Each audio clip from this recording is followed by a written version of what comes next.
نحمدہ ونصلی علی رسولہ الکریم۔ رمضان المبارک کی بابرکت گھڑیاں ہیں اور جنہیں قرآن مجید نے ایام معدودات کہہ کے ان کی اہمیت کو واضح کیا ہے کہ بہت تھوڑے سے محدود سے دن ہیں، اللہ کی رحمت، مغفرت، بخشش، عنایت بٹ رہی ہے، تو ان تھوڑے سے دنوں میں ہم اس کو سمیٹ لیں تو ان مبارک دنوں کو کیسے قیمتی بنایا جائے اور زیادہ سے زیادہ اللہ تعالیٰ کی رحمتیں، اللہ کی عنایتیں سمیٹی جائیں، اپنے نامہ اعمال میں اللہ تعالیٰ کی رضا اور خوشنودی کے پروانے جو ہیں وہ لکھوائے جائیں اور اللہ تعالیٰ سے،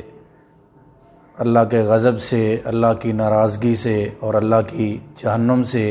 نجات کے پروانے اور اپنے نامہ اعمال میں لکھوائے جائیں، شامل کروائے جائیں۔ تو چند ضروری چیزیں جو رمضان المبارک کے وقت کو، مبارک وقت کو قیمتی بنانے کے لیے بہت مفید ہو سکتی ہیں، وہ آج کی اس مختصر گفتگو میں آپ کے سامنے پیش کروں گا۔ سب سے پہلے نمبر پر تو وقت جو ہے خود ایک بہت بڑی قیمتی متاع ہے اور اس کی قدردانی عقل مند انسان ہمیشہ سے کرتے آئے ہیں۔ جناب نبی کریم صلی اللہ علیہ وسلم نے وقت کے تحفظ کی بڑی ترغیب دی ہے اور بڑی اس کی اہمیت بیان فرمائی ہے۔ حضور نے فرمایا کہ من حسن اسلام المرء ترکہ ما لا یعنی، کہ اسلام کے انسان کے اسلام کی خوبصورتی یہ ہے کہ وہ لا یعنی اور فضول کاموں سے اجتناب کرے۔ اور وقت اور فرصت بہت بڑی نعمت ہے۔ جناب نبی کریم صلی اللہ علیہ وسلم نے جن نعمتوں کا تذکرہ فرمایا ہے کہ ان کے بارے میں سوال ہوگا، تو ان میں سے ایک وقت بھی ہے، اور حضور نے فرمایا کہ اپنے فرصت کو اپنی مصروفیت سے پہلے غنیمت سمجھو۔ جناب نبی کریم صلی اللہ علیہ وسلم کا یہ فرمان بہت جامع اور بہت وسیع مفہوم کا حامل ہے کہ حضور نے فرمایا نعمتان مغبون فیہما کثیر من الناس الصحۃ والفراغ، کہ دو نعمتیں ایسی ہیں کہ جن کے بارے میں اکثر لوگ دھوکے میں ہیں، انہیں اندازہ ہی نہیں کہ یہ کتنی بڑی نعمتیں ہیں، اور وہ نعمتیں ہیں صحت اور فرصت۔ تو سب سے پہلے تو رمضان المبارک کے اس مبارک وقت کی اہمیت کو سمجھیں، اور پھر جب وقت کی اہمیت سامنے ہوگی تو اس کو قیمتی بنانے کا ایک تصور اور خیال بھی ہمارے دل میں آئے گا، اور اس کے لیے ہم کسی لائحہ عمل کی طرف بھی جانے میں کامیاب ہوں گے۔ تو سب سے پہلے رمضان المبارک کے جو روزے ہیں، اہم ترین عبادت جو رمضان کی ہیں وہ روزے ہیں۔ تو روزے رکھنے کا پختہ اور پکا اور مصمم عزم جو ہے کہ کچھ بھی ہو جائے کسی حال میں بھی روزہ نہیں چھوڑیں گے۔ اللہ کے نیک بندوں کا، صحابہ اکرام رضوان اللہ علیہم اجمعین کا مبارک معمول یہی رہا ہے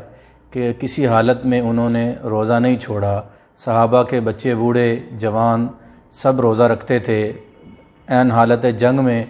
غزوہ بدر اور فتح مکہ دونوں رمضان المبارک میں ہوئی ہیں، تو حالت جنگ میں بھی، سفر کے دوران بھی، جب کہ اجازت روزہ چھوڑ دینے کی شریعت کی طرف سے ہے، پھر بھی صحابہ اکرام رضوان اللہ علیہم اجمعین سے یہ تو ثابت ہے کہ انہوں نے بھوک کی شدت کی وجہ سے پیٹ پہ پتھر باندھے ہیں، لیکن یہ نہیں ثابت کہ صحابہ نے روزہ چھوڑا ہو اور روزہ چھوڑ کر جو ہے وہ میدان جنگ میں آئے ہوں یا سفر میں ہوں۔ تو ان احوال میں بھی جب صحابہ اور اللہ کے نیک بندے روزہ نہیں چھوڑتے ہیں تو اس سے معلوم ہوتا ہے کہ یہ ایک کتنی بڑی متاع ہے۔ اس کا جو قضا ہے وہ تو بعد میں ہو جائے گی، لیکن یہ مبارک وقت جو رمضان کی گھڑیاں ہیں یہ اس قضا میں نصیب نہیں ہوں گی۔ تو جو مواخذہ ہے، جو سوال ہے، اس سے بچنے کے لیے تو رمضان کے بعد کا روزہ بھی کام کر جائے گا، لیکن یہاں جو 70 گنا والا اجر ہے، 700 گنا والا ثواب ہے، یہ بعد میں نہیں ملے گا۔ تو پکا اور مصمم عزم کر لیں کہ رمضان المبارک میں کوئی ایک روزہ بھی ہم سے نہیں چھوٹے گا انشاءاللہ۔ رمضان المبارک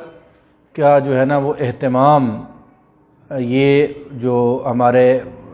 برتاؤ میں، ہمارے رویے میں، ہمارے معمول میں نظر آنا چاہیے کہ نبی کریم صلی اللہ علیہ وسلم نے فرمایا کہ مسلمان کا جو رمضان ہے اور غیر رمضان یہ برابر نہیں ہونا چاہیے۔ ایسے روزے والا دن اور بغیر روزے والا دن برابر نہیں ہونا چاہیے، یعنی اخلاق میں، تقوی میں، للہیت میں، خشوع میں، خضوع میں، کردار میں، سب چیزوں میں ان دونوں دنوں میں فرق ہونا چاہیے۔ تو رمضان المبارک کے سے پہلے رمضان المبارک کی جو تیاری ہے وہ ہمیں نظر آنی چاہیے، ہمارے معمولات میں فرق نظر آنا چاہیے۔ تو اس سلسلے میں یہ ہے کہ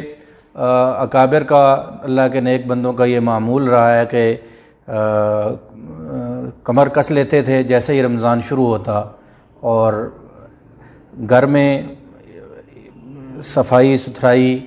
جائے نماز سے مراد ایک مخصوص مصلی نہیں ہے، ایک خاص جگہ عبادات کے لیے مقرر کر لینا کہ گھر کے لوگ کام کاج سے، اپنے معمولات سے فارغ ہوں تو وہاں آ کے نماز پڑھیں، وہاں آ کے قرآن پڑھیں، وہاں آ کے ذکر و اذکار کریں۔ تو یہ اس چیز کا اہتمام کرنا، یہ رمضان المبارک کے وقت کو قیمتی بنانے کے لیے ایک مفید جو ہے نا وہ ہیلہ ہے۔ رمضان المبارک کے وقت کو قیمتی بنانے کے لیے ضروری ہے کہ ہم اس بات کا بھی عزم کریں کہ انشاءاللہ رمضان المبارک میں ہم ہر نماز جو ہے باجماعت مسجد میں پڑھیں گے۔ نماز جعلت لی الارض مسجدا وطہورا، نبی کریم صلی اللہ علیہ وسلم کے فرمان کے مطابق مسلمان کے لیے ہر جگہ، ہر پاک جگہ پہ نماز پڑھنے کی اجازت ہے، لیکن مسجد میں نماز پڑھنا اور جماعت کے ساتھ نماز پڑھنا، اس کا بہت زیادہ اجر ہے۔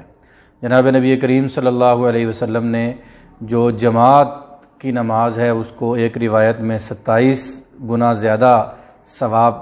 کا باعث قرار دیا ہے، اور ایک روایت میں ہے کہ وہ 70 گنا زیادہ ثواب ہے، اور رمضان المبارک میں اس کو مزید 70 کے ساتھ آپ ضرب دے دیں تو یہ اجر بہت زیادہ بڑھ جاتا ہے۔ تو جناب نبی کریم صلی اللہ علیہ وسلم کا یہ عالی شان فرمان بھی ہے کہ جس نے 40 دن تکبیر اولیٰ کے ساتھ جماعت کی نماز پڑھی تو اس کے لیے 2 براءتیں جو ہیں وہ لکھ دی جاتی ہیں۔ ایک براءت من النار ہے کہ جہنم سے آزادی کا پروانہ اس کو مل جاتا ہے، اور ایک براءت من النفاق ہے کہ نفاق سے بری ہونے کا جو پروانہ ہے وہ بھی ان کو مل جاتا ہے۔ رمضان المبارک کے اوقات کو قیمتی بنانے کے لیے ایک چیز جو بہت زیادہ اہمیت کی حامل ہے وہ یہ ہے کہ ہم دعاؤں کا خاص اہتمام کریں، اللہ تعالیٰ سے مانگیں۔ امن یجیب المضطر اذا دعا، دعا سے بڑا کوئی وظیفہ نہیں۔ دعا براہ راست اللہ تعالیٰ کے ساتھ بات چیت ہے، اور دعا جو ہے، جو عبادت کا مفہوم ہے تذلل، وہ دعا میں سب سے زیادہ ہے۔ اس لیے جناب نبی کریم صلی اللہ علیہ وسلم نے ارشاد فرمایا کہ دعا جو ہے وہ عبادت کا نچوڑ ہے، دعا مخ العبادہ، عبادت کا مغز ہے، عبادت کا حاصل ہے۔ تو جتنی بھی ہم عبادات کریں گے ان عبادات کو مقبولیت کے راستے پر لے جانے کے لیے دعا جو ہے وہ بڑی اہمیت کی حامل ہے۔ دعا کے ذریعے ہم اللہ تعالیٰ کی رضا، اللہ تعالیٰ کی عطا، اللہ تعالیٰ کی عنایتیں، اللہ تعالیٰ کی بخششیں حاصل کر سکتے ہیں۔ رمضان المبارک کے وقت کو قیمتی بنانے کے لیے ضروری ہے کہ ہم محض بھوکا پیاسا رہنے کو کافی نہ سمجھیں، بلکہ اپنے اخلاق اور اپنے کردار کی اصلاح کی طرف جائیں۔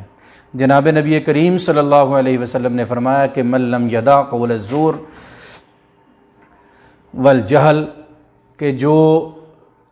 جھوٹ بولنا نہیں چھوڑتا اور جہالت کی باتیں نہیں چھوڑتا تو فلیس للہ حاجہ، اللہ کو اس بات کی کوئی ضرورت نہیں ہے کہ ان یدع فی طعامہ و شرابہ، کہ وہ اپنا کھانا اور پینا چھوڑ دے، یعنی اللہ تعالیٰ کو اس کے بھوکا پیاسا رہنے کی کوئی ضرورت نہیں ہے کہ جب وہ جب وہ جھوٹ نہیں چھوڑ رہا، جب وہ دوسرے برائی کے کام نہیں چھوڑ رہا، تو اللہ تعالیٰ کو پھر بندے کے بھوکا پیاسا رہنے کی کوئی ضرورت نہیں ہے۔ حضرت ابو امامہ رضی اللہ تعالیٰ عنہ سے روایت ہے کہ جناب نبی کریم صلی اللہ علیہ وسلم نے فرمایا کہ جب آپ روزہ رکھیں تو پھر آپ کے کان کو، آپ کی آنکھ کو، آپ کی زبان کو بھی روزہ رکھنا چاہیے، اور جو روزے والا دن ہے اس میں اور بغیر روزے والے دن میں جو ہے یہ فرق ہونا چاہیے۔ ایسے ہی رمضان کے مبارک وقت کو جو قیمتی بنانے والی چیزیں ہیں ان میں سے ایک چیز یہ ہے کہ ہم اپنے اخلاق و کردار کی اصلاح کے ساتھ ساتھ اپنے اہل خانہ کے جو ہے وہ کی تربیت اور ان کی اصلاح کی طرف بھی توجہ کریں۔ قرآن حکیم میں اللہ تعالیٰ کا بڑا واضح ارشاد ہے، یا ایھا الذین آمنوا قوا انفسکم واہلیکم نارا، کہ اے ایمان والو اپنے آپ کو اور اپنی اولاد کو، اپنے گھر والوں کو جہنم کی آگ سے بچاؤ، وقودھا الناس والحجارہ، کہ جس کا جو ایندھن ہے وہ لوگ اور پتھر ہیں، علیہا ملائکۃ غلاظ شداد، اور اس آگ پہ جو نگران ہیں وہ بڑے سخت اور بڑے مضبوط فرشتے ہیں، لا یعصون اللہ ما امرہم، اور جو ان کو اللہ کی طرف سے حکم دیا جاتا ہے وہ اس کو پورا کرتے ہیں، اور اس اللہ کی نافرمانی نہیں کرتے، وَيَفْعَلُونَ مَا يُؤْمَرُونَ، اور جس بات کا بھی انہیں حکم دیا جائے وہ پورا کر کے رہتے ہیں۔ تو اہل خانہ کی جو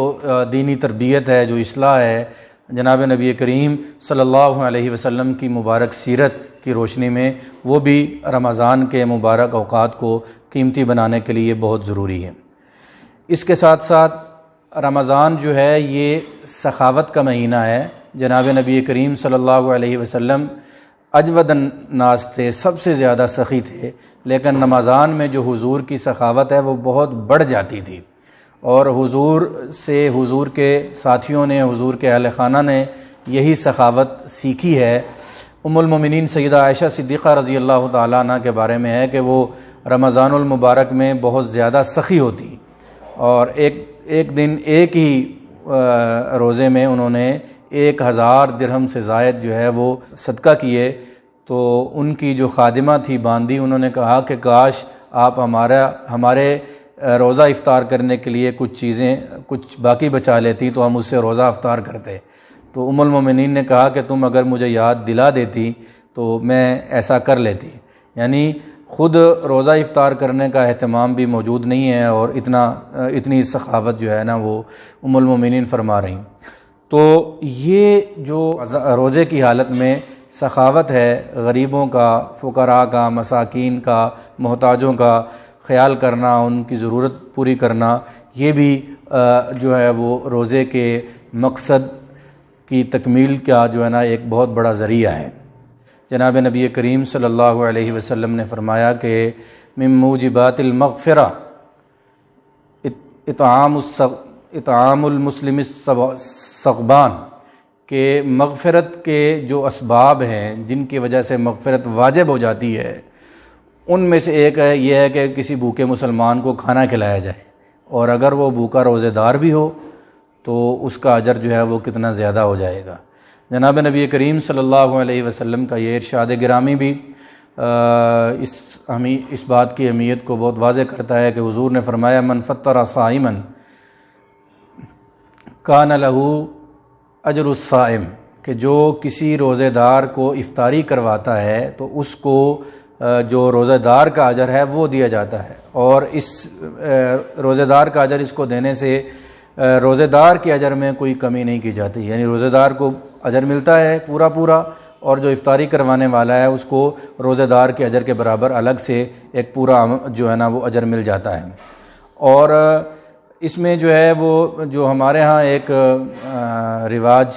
پا گیا ہے، افطار پارٹیز اور اجتماعی جو گیدرنگ ہے، تو اس میں بہت ساری چیزیں جو ہے نا وہ منکرات ہیں، اور اس میں اسٹیٹس سمبل ہے، اس میں اور بہت سے جو ریاکاری کے جذبات ہیں وغیرہ وغیرہ، تو وہ اجر اور ثواب کے اعتبار سے اتنی مفید ہرگز نہیں ہے کہ کہ جتنی آپ اپنے پڑوسی، اپنے جاننے والے، کسی محتاج یا ضرورت مند کی انفرادی سطح پر جو ہے وہ آپ اس کے سحر و افطار کا انتظام کر لیتے ہیں۔ تو بہرحال رمضان المبارک کے اوقات کو قیمتی اور مبارک بنانے کے لیے جو سب سے ضروری چیز ہے وہ یہ ہے کہ ہم اس بات کا عزم کر لیں کہ انشاءاللہ یہ جو ایام معدودات ہیں، محدود سے دن ہیں، ان میں ہم نے اپنے رب کو راضی کر کے رہنا ہے۔ جب ہم یہ عزم کر لیں گے تو انشاءاللہ اس عزم کے مطابق ہمارا ماحول، ہمارے معمولات اور وقت کی جو تقسیم ہے ہم اس کے مطابق کریں گے، اور انشاءاللہ اللہ تعالیٰ ہمارے دل کی کیفیت سے راضی ہوتا ہے۔ جب ہم یہ عزم کر لیں گے تو اللہ تعالیٰ راضی ہو جائیں گے، یہ اللہ کا وعدہ ہے۔ تو اللہ تعالیٰ سے دعا ہے کہ اللہ اس رمضان المبارک میں ہمیں وہ اپنی تمام برکتیں، وہ رحمتیں، وہ خیریں، وہ بلائیاں جو وہ اپنے خاص مقبول اور مقرب بندوں کو عطا فرماتا ہے، اللہ ہمیں بھی عطا فرمائے۔ وآخر دعوانا ان الحمد للہ رب العالمین۔